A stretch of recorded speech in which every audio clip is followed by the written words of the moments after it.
The summer of 2025 began like many others in Pakistan. The air was hot, the days were long, and families were preparing for the monsoon rains. But this year, something was different.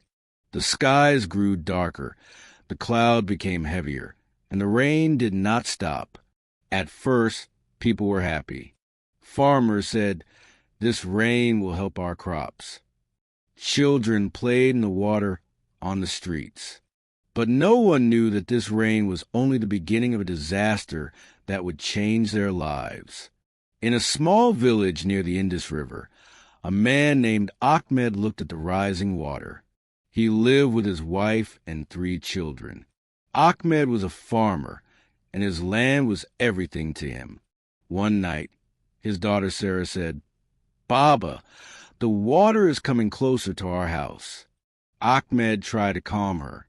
"Don't worry, my child. The water will go down tomorrow." But he was wrong. The water kept rising. Within a few days, rivers overflowed. Roads were broken. Bridges collapsed. The water entered homes and schools. People started running, holding their children, their animals, and whatever they could carry.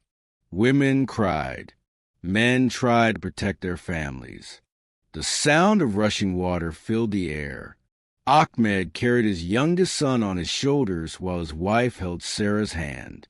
They walked for hours through water that reached their knees. The rain was heavy, and the sky thundered like a drum.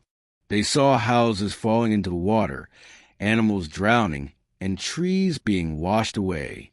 After 2 days, Ahmed's family reached a temporary camp set up by volunteers. There were hundreds of people there, all wet, tired, and hungry. Children cried because there was not enough food. Old men sat in silence, watching the destruction around them. A volunteer named Aisha gave them water and biscuits. "Don't worry," she said kindly. "You are safe here." Sarah looked at her and whispered, "Thank you, sister." The shelter was crowded. People slept on the ground. Mosquitoes buzzed in the air, and many fell sick. But at least they were alive. Ahmed thanked God every day, even when his stomach was empty. In the camp, Ahmed met other families. A man told him, "I lost my house and all my animals. Everything is gone." A woman cried, "The water took my home, and my daughter is missing." These voices of pain were everywhere. But in their sadness, people also showed kindness. Strangers shared food. Volunteers came with medicine. Doctors treated the sick. Ahmed's daughter Sarah wrote in her notebook, "Today we ate rice. It was small, but we were happy. I saw a baby smile. Maybe tomorrow will be better." Weeks later, the water began to go down, but the damage was huge. Fields were destroyed. Homes were broken. Schools were gone. Ahmed walked back to his village with his family. What he saw broke his heart. His house was no more. Only mud and brokenwood remained. But Ahmed did not give up. He said to his children, "We will build again. We are alive, and that is our strength." His wife added, "Yes, we will not lose hope. God will help us." News channels around the world showed images of the flood. People in America, Europe, and other countries saw the suffering. Some sent money, food, and clothes. Aid organizations came to Pakistan to help. It was not enough to heal the pain, but it showed that the world cared. Months later, the village began to rebuild. New houses were made of stronger material. Children went to makeshift schools under tents. Farmers planted new seeds. Life was still hard, but people were hopeful. One evening, Sarah stood by the river and said, "Baba, the water is calm again. Will it ever hurt us like before?" Ahmed put his hand on her head and said softly, "The river is our friend, but sometimes it becomes angry. We must respect it and be prepared. The flood of Pakistan in 2025 will never be forgotten. It showed the power of nature and the weakness of man. But it also showed the strength of the human heart. Families lost everything but found hope again. Villages were destroyed but rose again. The story of Ahmed and his family is the story of thousands of Pakistanis. They face a flood with courage, patience, and faith. Their message to the world is clear. Disasters may destroy walls, but they cannot destroy hope. As weeks passed, the destruction of the flood became clear.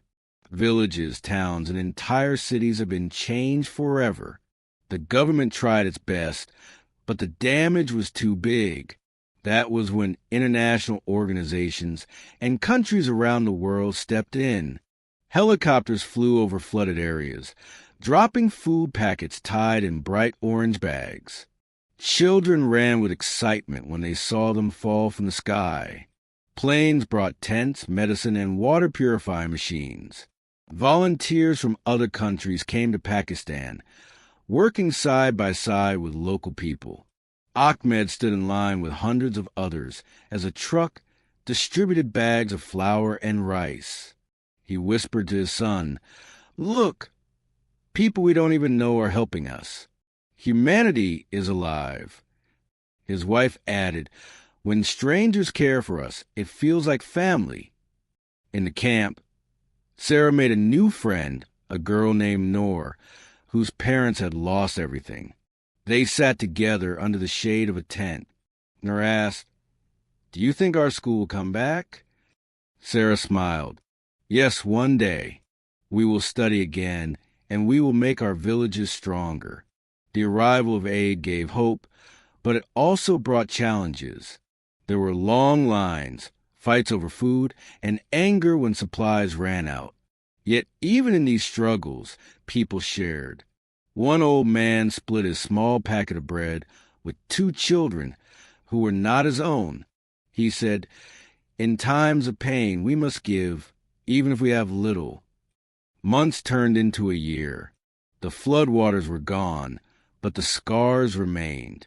Villages were filled with broken houses, damaged fields, and memories of loss. Yet slowly, life began to return. Ahmed worked with other men to rebuild homes using stronger materials.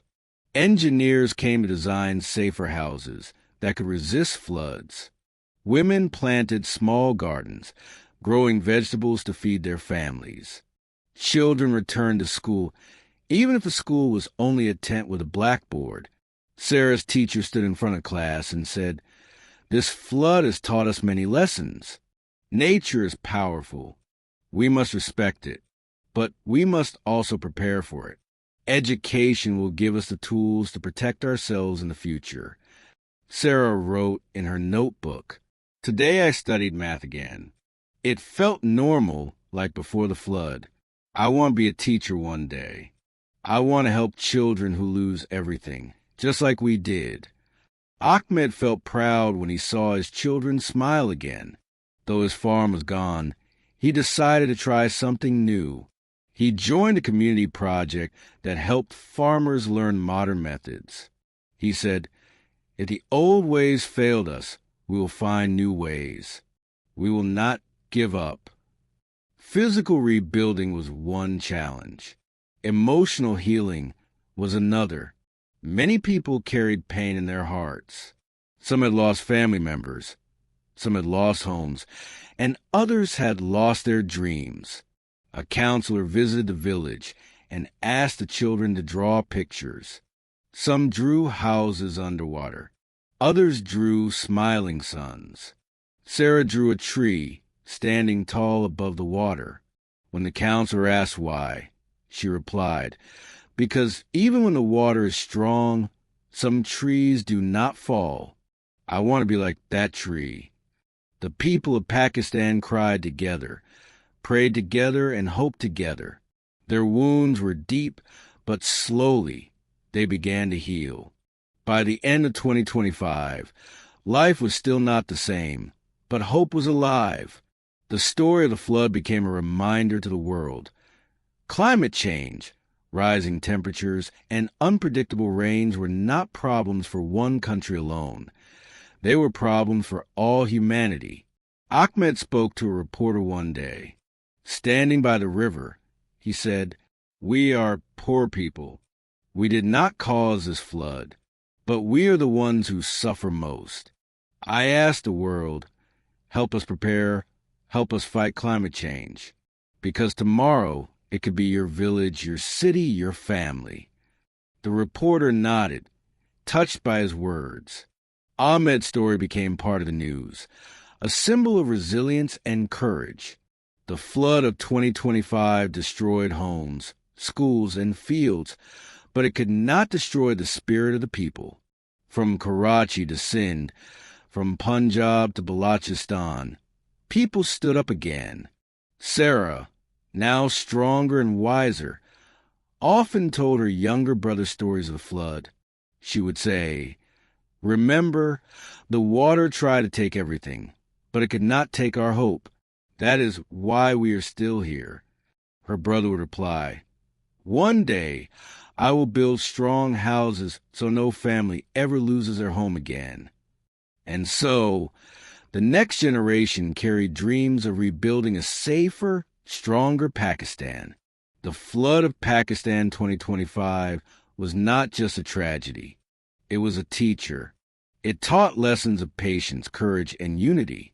It showed that no matter how powerful nature is, the human spirit is stronger. When the world looks back, they will remember the pain, but they will also remember the kindness, the volunteers, the neighbors, the strangers who became family.